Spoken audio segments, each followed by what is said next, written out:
Thank you for listening to the Flying High Club podcast in association with the World Aviation Festival 2024 in Amsterdam. We've been delighted to be able to bring you this, and it wouldn't have been possible without our sponsors, Flyware. Flyware are experts in aviation and travel space, providing tech outsourcing services focused on increasing revenue and making your operations more efficient.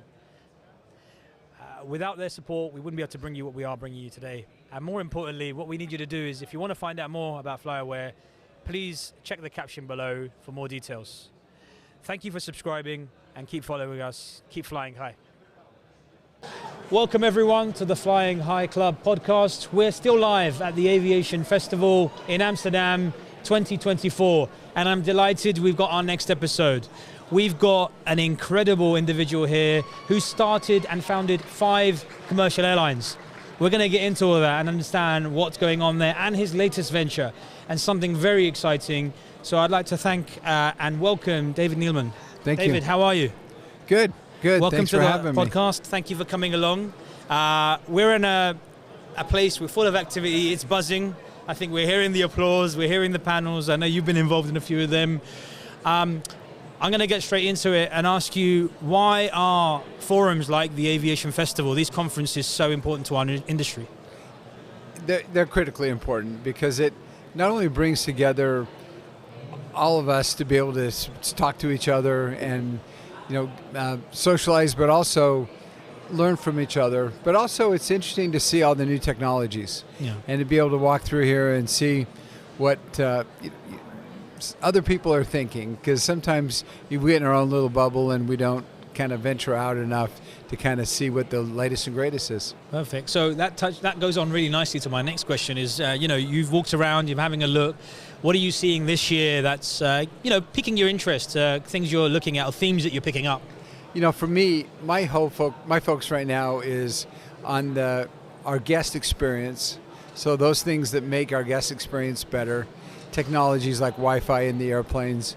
Also, I'm really focused on being the #1 on-time airline in the country. So we've kind of moved up from towards the bottom and we're heading up to the top. And that all involves turn times.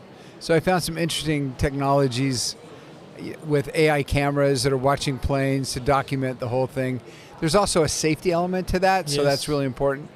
But I also found a really portable, small ticket printer that's wireless. You can just set on a ticket counter. Someone scans it, prints out their boarding pass, and if they put their bag on there and it's overweight, it won't print it out. So interesting. Instead of having a big, huge, bulky kiosk, having just something you can set on a ticket counter. Perfect. Great. Well, it's always interesting, especially for C-suites, to hear the kind of things they're thinking about when they're walking around. We're always interested in the next big thing. But actually, you're probably thinking, how can I adopt that in my business, and how do I get my teams onto exploring those and seeing how we might be able to enable them? So that's fantastic. Just be better. I mean, more on time, better communication with our customer, with our guests, being able to kind of offer them a tailor-made offering. Just so many things we can do to be better, and technology is the way to get there. Yeah. So we'll talk about your career, because it's a phenomenal tagline, to be able to be involved as a founding member for the likes of WestJet, JetBlue, Azul. But right now, talk to us about what you're up to. I'll let you introduce what you're doing and what's going on there. So Breeze, talk to us about it. Well, Azul was probably, to this point, one of the most important things I've ever done in my life. It allowed me to go back to my country of birth and create an incredible company that has 18,000 direct employees and probably another 30,000 indirect. Bringing people out of poverty, letting people travel and fly that hadn't flown before, serving over 100 cities that our competitors don't serve. So that was a tremendous experience, and it's ongoing. Azul is really a great company. Had to deal with some COVID debt we didn't file for bankruptcy like the others, so we're doing some restructuring there. But as I returned to the United States, I saw that there was this trend where the ULCCs were getting bigger and bigger airplanes. The kind of legacy carriers, United, American, Delta, were going, even Southwest, were going bigger and bigger and bigger airplanes. and that small and medium-sized markets were kind of losing air service because of this trend towards bigger and bigger airplanes. So, I looked at the Airbus A220. I thought it was a perfect airplane that has 100 less seats than a 321 that Spirit and Frontier fly at 240 seats. It allows us to do a mixed class configuration very efficiently because it's 2 and 3 across. So we could go 2 and 2, only lose 1 seat per row. And we could change it overnight. We could add Wi-Fi on the airplanes, very fuel efficient, latest technology airplane. And so, we combined that need for medium and small and medium size markets service that didn't exist anymore or was really underserved, cut back. There's 125 cities that have lost more than 25% of their air service over the last, say, 10 years. So we combined all that, and today we have a company that has a premium product. We have 12 first-class seats, 45 extra legroom seats, and the rest are 30-inch pitch, in the back that we can sell for kind of basic economy. And then we bundle up and let people kind of upgrade, where we throw in things like free internet, free bag, free carry-on, or give you a first-class seat. And people love it. And obviously our people do. Our teammates do a great job of serving our guests. But, they just love the fact that they can go nonstop. And so we get really high NPS scores. People love flying on Breeze, and today we serve 60 cities. I think we're probably announced up to 64 cities and 220 routes in those 64 cities, and in probably 11 or 12 cities we have the most destinations than any other airline. And so we're continuing to build out the network, and we went through a tough time during COVID and post-COVID, and getting all our planes up there and getting the economies of scale. And then maturing the markets, but cutting our losses significantly. Last quarter, we went from a negative 28% operating margin down to a 6, negative 6. Fully expecting to make money in the fourth quarter, and then this hurricane came along. So I know. We'll see how that handles it. But we hope everyone's safe. But so we're doing good. We're excited about the business. Perfect. Okay. Well, I mean, you must love. I mean, we go into the industry and why people are in it, and what makes them tick. But to be involved in 5 commercial airlines, you must really love it, because, like you say, there's always something around the corner to throw a curveball.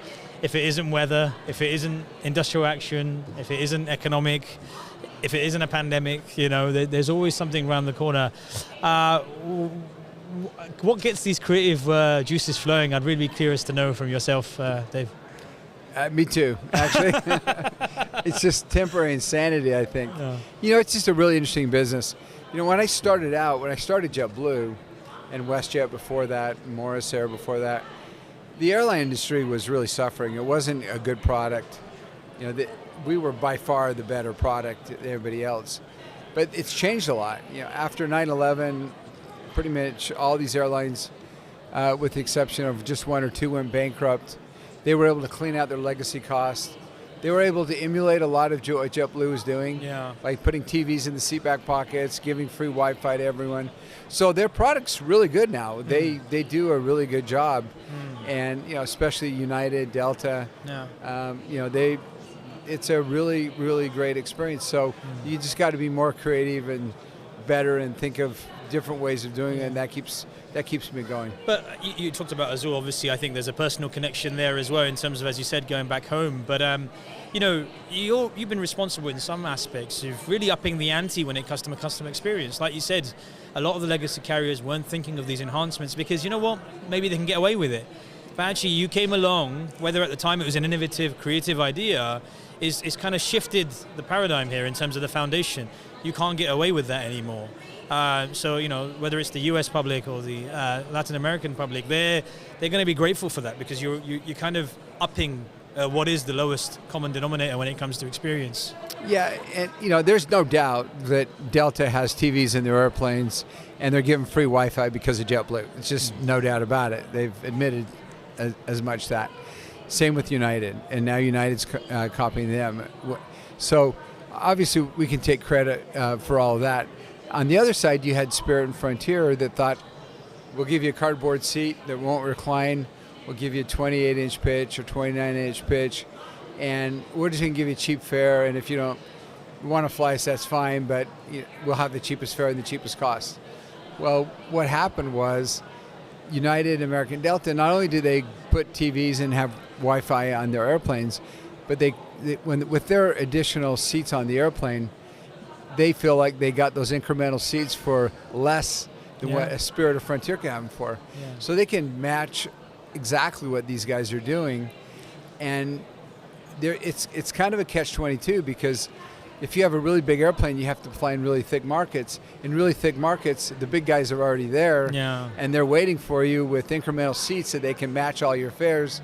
And given now that you have TVs and you have TVs and free Wi-Fi, people won't choose the ULCCs. They're choosing the regulars, and that's the heart of what's going on and their challenges. Even Southwest Airlines, which made a profit for 47 years in a row, is struggling today to deal with that differential, because they don't have that ability to charge different. Do you feel there's a big overlap when it comes to the US market? Because obviously the domestic market is huge. When you think about places like Europe, the argument the LCCs will make is we're not going for the same market share.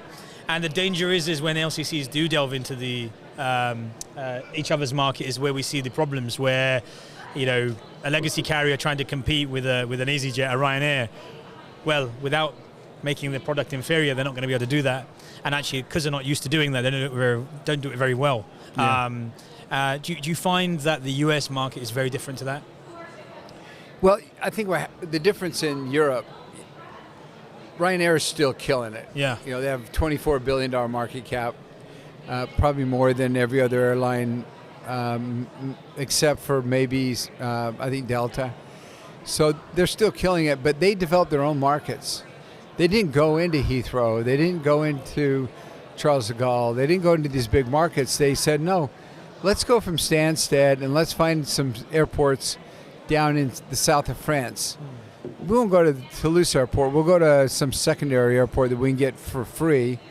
And then all these Brits went flying down there and found all these French country cottages, and they bought them all up. And then they went back and forth and would go back and forth 5, 6, 7, 8 times a year. So they created a market where it didn't exist before. And in that case, it's almost impossible to compete with. Yeah. No, makes sense. Okay, great. So what's on the horizon? You talked about OTP being really important. What's on the horizon for Breeze, and what are you excited about in the coming months and 2025? I'm just continuing to do what we're doing. Profitability obviously is exciting, and when you start an airline, your costs are all-time high, your revenues are all-time low, and then those two things cross at some point, and we're at that inflection point now. And then as we continue to add more planes, we continue to mature more markets, profitability is really important. We're already number one pretty much on canceled flights. We pretty well operate all of our flights, and in lost bags, but we were kind of lagging on time percentage, and so I'm excited to get us to number one there. Yeah. We have a thing going saying all for one, going for number one. So it's cool to build companies that you can really influence, and you can make a difference, and you can actually improve instead of something that is so large and cumbersome. It's hard to make a difference. Okay. Well, I mean, that comes across because you mentioned earlier our teammates. I was really, it sounded out to me where you referred to your colleagues and the teams that work for you as your teammates. Is that a philosophy you try and push through your own leadership teams about, as you say, all for one, we're all hitting it together? Yeah, I mean, it's kind of started with JetBlue, where we had crew members. Everyone was a crew member. And then we, I don't know, I've never liked the term employee. It just seems like, servitude or something. Yes. So it's better to have something where we're all partners, and all of our leaders are servant leaders, where they serve. Yeah. Our headquarters is the service center, because we're just there to support people that are out in the field, that are working hard, taking care of our customers, our guests, taking care of the airplanes, or whatever support we need to give them. But it's such a small play on words, but actually I think it gives away a lot about the culture you're cultivating in terms of like you said, servant leadership. I think that's so important in today's world, where how can I as a leader serve you, where you still have parts of the world where it's about, I finally made it to this desk, so it's all about me now. Yeah. When actually, it has to be totally the opposite. You're so reliant as a leader on those on the ground delivering to the guests. So it's really nice to hear that. And you mentioned about the operation as well. I think operations is very close to my heart. My background is operations, so I definitely feel like since the pandemic, I think, for various factors, we've lost a lot of skills and experience, particularly in the operations. And actually, we've grown at such an alarming rate post-COVID. So everyone is trying to fly more, try and turn those aircraft around as efficiently as they can. And actually, I think there's no shame in saying it. I think globally, OTP really suffered. Performance operational processes really suffered coming out of the pandemic. And now it's really, I think, becoming a differentiator where if you can get those things right, you're not known as the airline that can't go on time or cancels. All things that I think are basic needs for a consumer. Consumers are like, well, what do you mean? I booked a ticket. I expected to go the time you told me that it would. And I expect it to go. Yeah, and things happen. Yeah. So we have the contact information on every single one of our guests. So if a flight's not going to go on time, we let them know. And if you don't come to the airport and you're not sitting around, then that makes the experience better. And then we're working on technology to enable the whole aircraft to have free Wi-Fi if we're more than X number of minutes late. So there are things we can do to kind of make it right with our guests, so that they maybe are more loyal to us having had an issue than had they not had an issue at all, and that's a real area of focus as well. Okay, cool. And just looking at the Americas market, what is your outlook on it? What do you think the next few years holds when it comes to the Americas? I think the ULCC, Spirit, Frontier, start with those guys. They thought unbridled growth. Give me 24 planes a year, 240 seats. I can go anywhere. I can do anything, and no one can ever stop me. Well, that's been proven to be incorrect, especially if half of the people in America won't fly on you because of X. So I think I would guess, and I think it probably has to happen, those two are going to get back together again. They announced a merger prior to JetBlue getting involved. Obviously, JetBlue just shows you how times have changed. They bid $3.8 billion for Spirit. Now it's trading at $200 million. So it's down. Yeah, incredible. 5% of what it was trading. Not down 5%, it's trading down 95%. And so, the market has changed dramatically. And so I think if they get together, it's going to be good for the industry. They'll probably have to shed some airplanes, shed a headquarters, maybe adjust some pilot salaries, because Frontiers are really low, Spirits are really high. So there may be a blending there. So, yeah, I think that's going to happen. I think I'm really interested to see what happens with Southwest. Elliott not backing off. Southwest is announced some changes along the lines of what Elliott is pushing. And Southwest kind of went part way there, but not all the way there. Instead of just backing off, Elliott kind of doubled down, and they're going to call for a shareholders vote to replace the board or pack the board so they can change management. So that's going to be really interesting to see. I think the Alaska-Hawaiian thing was really good for both. Yes. Obviously, it saved Hawaiian, but I think the economies that they're going to get, the synergies from being together, and kind of the importance of Hawaiian to the Hawaiian Islands. They've got about 40% of the mainland of Hawaii business, and there's a lot of synergies with that with Hawaiian. You may see some of Hawaiian's 787s flying from Seattle to Europe in the summertime.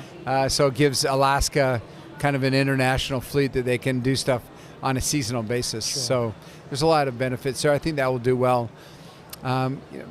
Allegiant's kind of a niche player like we are, and so I think they'll do okay, and we're going to keep doing what we're doing. So I think that pretty well it's a nice it's a nice way to sum up the landscape there.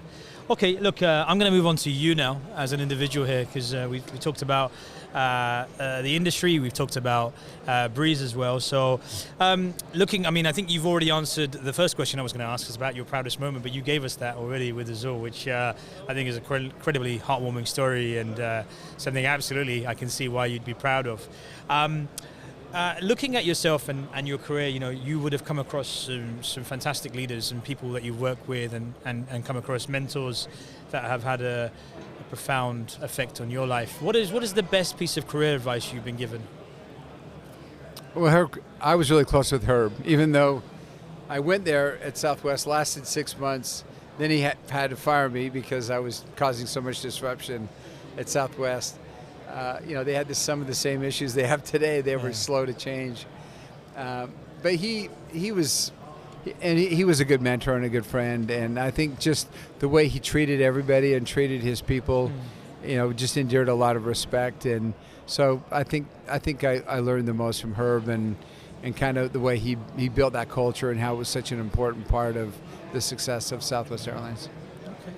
And you talk about mentors. What should someone be looking for in a mentor when they want because everyone talks about get a mentor, get coaching. I mean, the two are two very different things, but actually, when you look at mentorship in the industry, what should an individual be looking for? I think it's more than just a person. It's kind of just looking at the trends, putting yourself in the shoes of your guests, and what would I want as a traveler to be less friction, easier. How can I do this better? And so I think it's more than just a single person looking at all the trends and trying to figure out who's doing what and how we can do things differently. Okay, perfect. And again, like you said, we concern ourselves with the future of the industry. There's a lot of exciting things happening, but when we talk about people in the industry, why should someone choose a career in the industry? I mean, I think one of the examples there is, I think the story around you is incredible. I think that's quite interesting in itself. But actually, when you're talking to others about coming to this industry, what would your advice be, and why should they join this incredible industry? Well, it's unfortunately it's something that gets in your blood. You can't stop. So if you don't have, my biggest piece of advice is you need to have a passion for it, because there's lots of ups and downs. And if you love aviation, I'm just kind of a logistics guy. I love trains, planes, buses, whatever, to move people. And I think, that's kind of the way I have been wired. But I think if you just have a passion, it's incredible how many people are just like, I just love the business and I just want to be in it. And I don't care necessarily what I make, I just want to be in it. And there's enough of those passionate people to go around. Perfect. Okay, great. So look, we're running out of time. I know you've got to get away as well. So we're going to move on to our final segment, which is the Quickfire round. So I'm just going to ask a series of questions, looking for some one-word answers, short answers to them, just to get to know you and what elements of the industry that we all love. So, David, favorite aircraft type? The Airbus A220, of course. Yeah. And I guess for the reasons you've mentioned, yes. Favorite airport? Airport. Let's see. I think the new airport in Abu Dhabi. Yeah, that's pretty spectacular. It's pretty spectacular. That's a good one, yeah. Window or aisle? Depends if I'm on a red-eye flight or not. Red-eye, window, other than that, aisle. Makes sense. Chicken or beef? Beef. Okay. One item you can't travel without?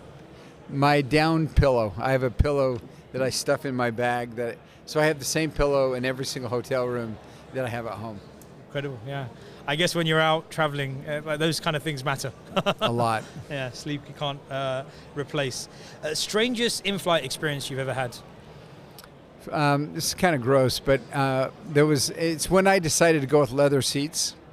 I got on a flight and I sat down in urine. The person during the cloth seat days had urinated in the seat, and I stood up and the flight attendant said, "There's nothing we can do because the plane's full, so you can sit on this blanket."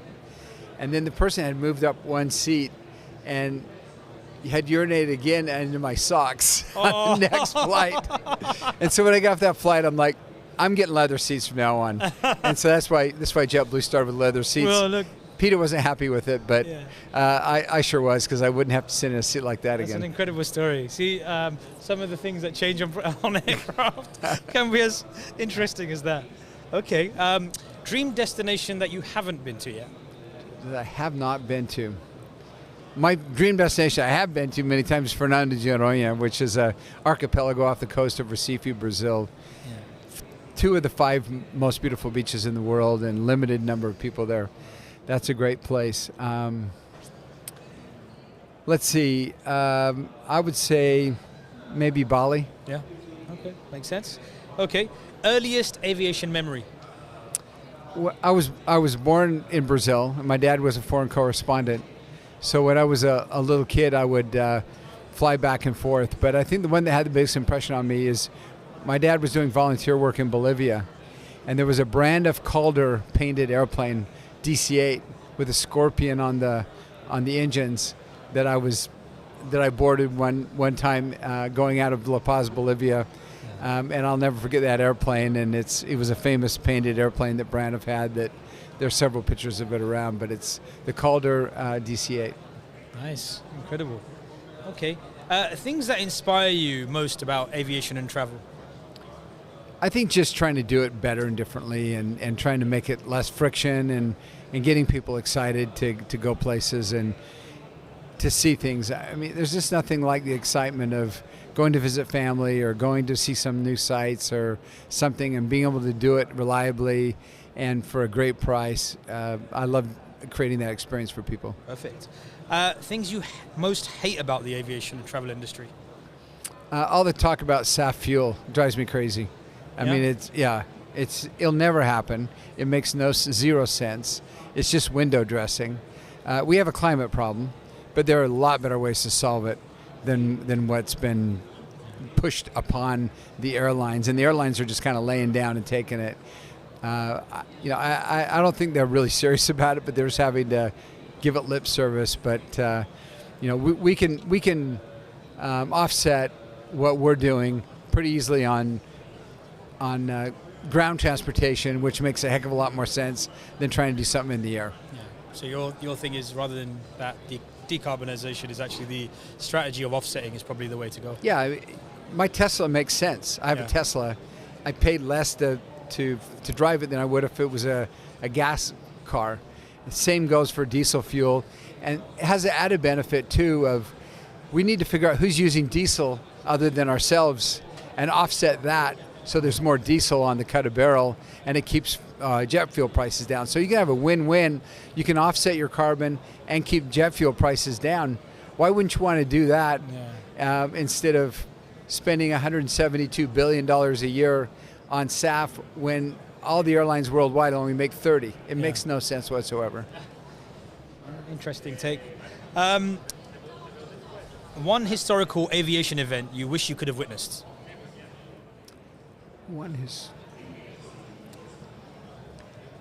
I think I've been to Dayton, Ohio, where the Wright brothers are from. Yes. I've been to the Air Force Museum. If anyone hasn't been there, you have to go to that museum.